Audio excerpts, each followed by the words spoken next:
Қазақты танытқан домбыра. Домбыра ішегі үш ішекті болған екен. Оған қатал хан қорғасын құйдырып, бір ішегі үзіліпті дегенде әңгіме бар. Бұл жайында Ақсақ Құла деген күйде шыққан. Ерте заманда Жошы ханның ұлы құлан аулауға шығып, үйірді бастап жүрген басшы құланды жаралайды. Ызалы құлан аңшыға тап беріп, оны өлтіреді.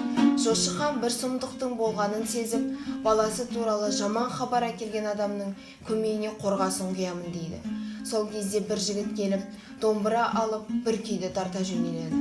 Хан осы күй арқылы бәрін түсініп, сертін бұзбас үшін домбыраның көмейіне қорғасын құйғызады. Осыдан келіп, домбыраның қос ішекті аспап екені айтылады.